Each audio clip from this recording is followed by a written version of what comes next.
हे ज्ञान दीपक, ये ध्रुव चैतन्य सत्ता मात्र भगवान आत्मा, ये देह के परमाणु तो बहुत दूर, ये शरीर के परमाणु की रचना, ये देह की रचना तो बहुत दूर, ये देह को तो ऐसे ही देखता है। हवा टकराती हो जैसे, दीवार दीवार के संग जैसे हवा टकराती हो, हवा का टकराना होता हो, ध्वनि उत्पन्न होते हो, मगर यही देखना, सांस तेज चलती है, हवा भीतर जाती है, टकराती है। ये सर्दी का मौसम जो है, एहसास होता है, ये टकराहट का ज्ञान होता है। सुनाई नहीं देती, मुझे सुनाई नहीं देती, क्योंकि सुनने के लिए तो कान को बीच में आना पड़े। टकराहट का ज्ञान होता है, टकराहट ज्ञान में प्रतिबिंबित होती है।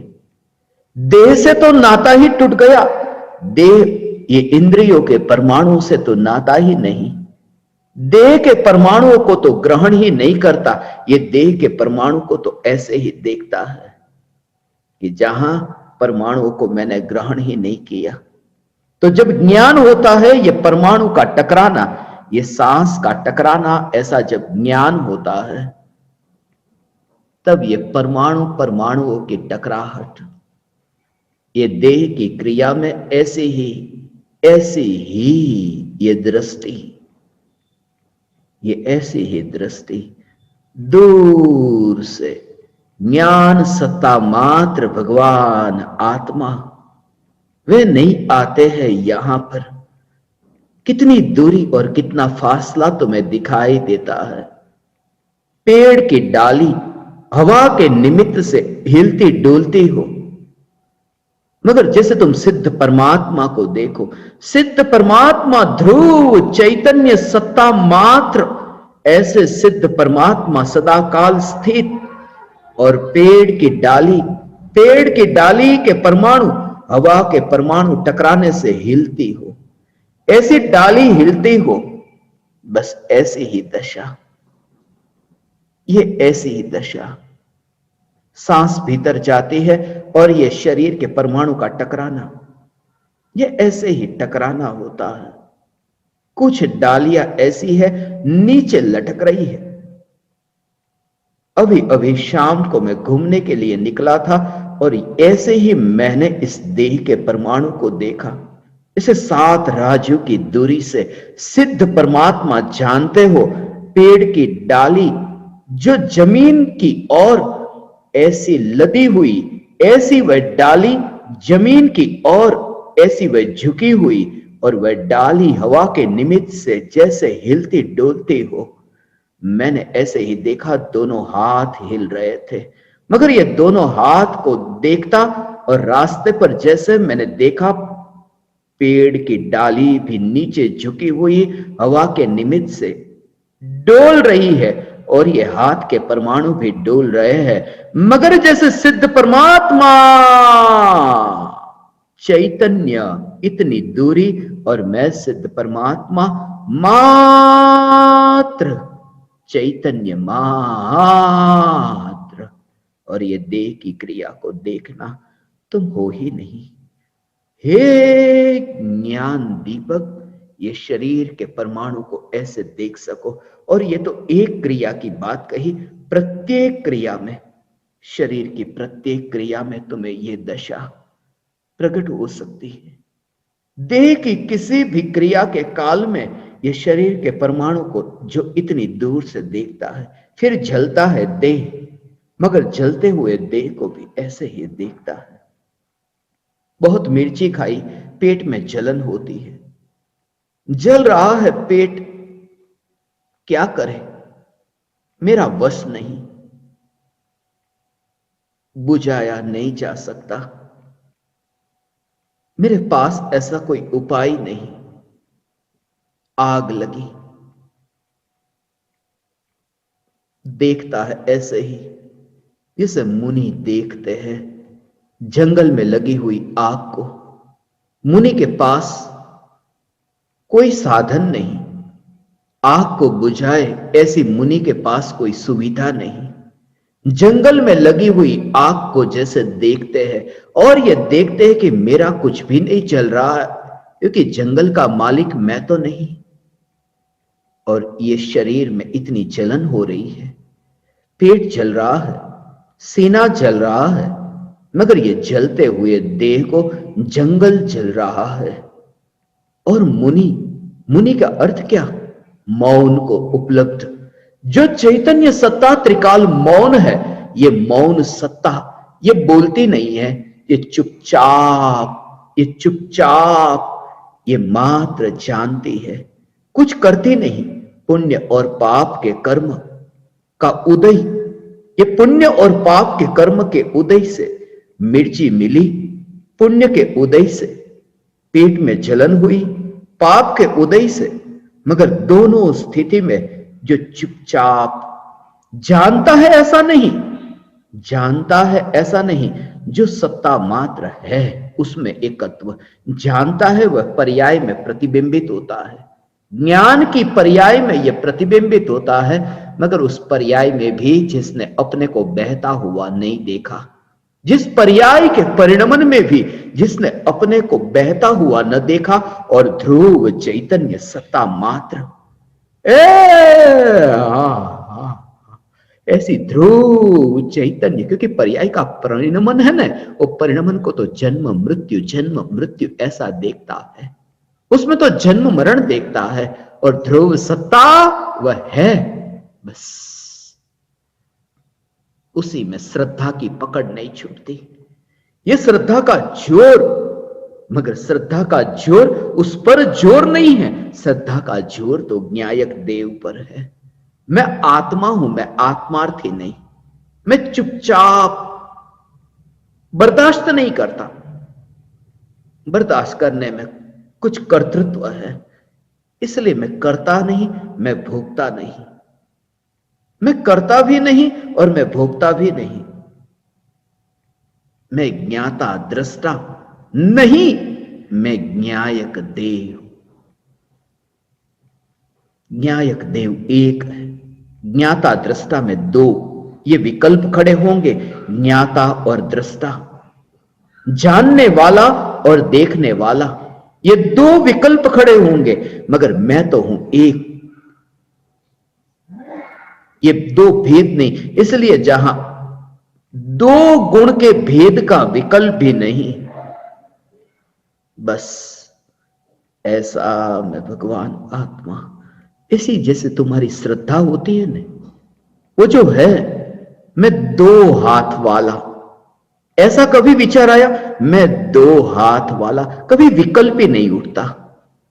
जब तुम किसी से फोन पर बात करते हो और फोन पर बात करते समय तुमने कहा, सामने वाले ने पूछा कि तुम कौन, और तुमने अपना नाम कितना सहज बताया है कि मैं दीपक हूं। कि तुमने नाम जैसे ही बोला मैं दीपक, उस समय मैं दो हाथ वाला, दो पैर वाला, ये विकल्प ही नहीं है। ऐसा नहीं है कि दो हाथ और दो पैर नहीं है, मगर तुम्हारे अंतर में मैं दीपक, उसमें ये सब एक होकर के। ऐसे ही ज्ञानी को यह जागृति, मैं ज्ञायक, ज्ञाता और दृष्टा, ऐसे भी दो भेद रूप विकल्प नहीं। जानता तो है, मगर आत्मा की यथार्थ श्रद्धा जानता है ये पेट जल रहा है, ये सीना जल रहा है, ये दिमाग में ऐसा विद्युत प्रवाह की भांति, जैसे इलेक्ट्रिक करंट, जैसे, क्योंकि यहां से शरीर के परमाणु की नस, ये सब जगह एक साथ में जो जुड़ी हुई है, यहां पर करंट का झटका लगता है। मगर करंट का झटका जो लगता हो, ज्ञान उसे जानता हो, मगर ज्ञान जब उसे जानता हो तब भी यह जागृति, ज्ञान गया ना, मगर गया हुआ ज्ञान, वो उसमें भी ज्ञान सत्ता की जागृति, ज्ञान का स्वामी, मैं ज्ञान मात्र भगवान आत्मा, यह जागृति। जाता हो दूर स्वरूप से, उपयोग पर की ओर जाता हो, उपयोग पर की ओर जाता हो, मगर ज्ञानी की श्रद्धा में वो जो आनंद है, वह आनंद वो त्रिकाल सत्ता मात्र का आनंद है। वह आनंद ऐसा है जैसे तुम करोड़पति और तुम्हारे हाथ के नीचे बहुत से लोग काम करते हैं। एक तुम्हारा नौकर भी है, वो नौकर तुम्हारे पास 1 करोड़ रुपए, वो 1 करोड़ रुपए तुमने नौकर को दिए और नौकर को कहा कि लो इसे बैंक में जमा करा दो। उस नौकर के हाथ में 1 करोड़ रुपए गए, वह नौकर 1 करोड़ रुपए लेकर के जा रहा है, बैंक की ओर जा रहा है। वो 1 करोड़ रुपए सेठ से दूर जा रहे हैं या नजदीक आ रहे हैं? 1 करोड़ रुपए दूर जा रहे हैं, दूर जा रहे हैं, पराये में जा रहे हैं। बैंक का मालिक खुद नहीं, बैंक में जा रहे हैं, पर में जा रहे हैं। मगर करोड़पति की जो श्रद्धा कि मैं करोड़पति, वो श्रद्धा नहीं गई। धन का मालिक तो मैं ही हूं। धन की गति होती हो, मगर धन की मालिकियत उसमें से कुछ भी कम नहीं हुआ। मैं धन का मालिक। ज्ञानी का ज्ञान ये जलन को जानता है, पेट की जलन, ये सीने की जलन, ये इलेक्ट्रिक, ये करंट, ये ऐसा करंट।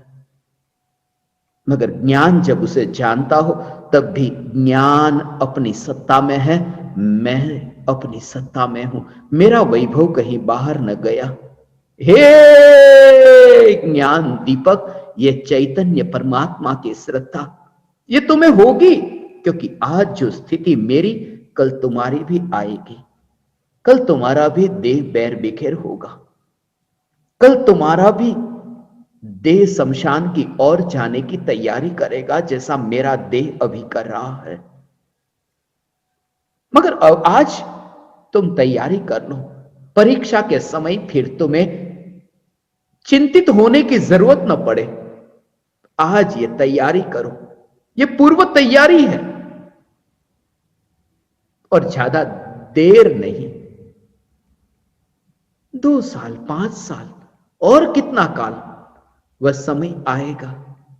मगर जागृति रहे कि बस ज्ञान ये इंद्रियों में जाता है, मगर इंद्रियों में गया ही नहीं, मेरा वैभव यहीं पर ही है। और जो जानना हो रहा है ये चमड़े के कारण, कैसे मैंने जाना कि ये जलन हो रही है? चमड़ी है तो जाना नहीं, चमड़ी के कारण नहीं, वह ज्ञान इतना स्वतंत्र अनुभव में आता है। ये ज्ञान की अनुभूति है, ये स्वतंत्र अनुभव में आता है, क्योंकि ज्ञान और ये चमड़ी दोनों के बीच में संबंध क्या? मोतियाबिंद का ऑपरेशन करना हो, डॉक्टर के पास जाकर के मरीज पूछता है कि मोतियाबिंद का ऑपरेशन करने के बाद में मैं देख सकूंगा? बहुत से लोग मुझसे ये पूछते थे जब मैं अस्पताल में जाता, सत्संग के लिए ये पूछते कि मोतियाबिंद का ऑपरेशन, यहां पर भी बहुत कैंप हुए आध्यात्मिक साधना केंद्र में, पूछते मोतियाबिंद का ऑपरेशन होने के बाद में हम देख सकेंगे? आपको क्या लगता है? मोतियाबिंद का ऑपरेशन होने से पहले जैसे तुम आंखों से नहीं देखते हो, ऑपरेशन होने के बाद भी आंखों से तुम ऐसे ही नहीं देखोगे, क्योंकि आंखों से देखना होता ही नहीं, ऑपरेशन हो या ऑपरेशन न हो। ज्ञान से ही जानना होता है, यह ज्ञान की प्रतीति, यह चैतन्य तत्व की जागृति। और यह जागृति, इस जागृति के बल पर ही तो विरोध नहीं होता, राग द्वेष नहीं होता।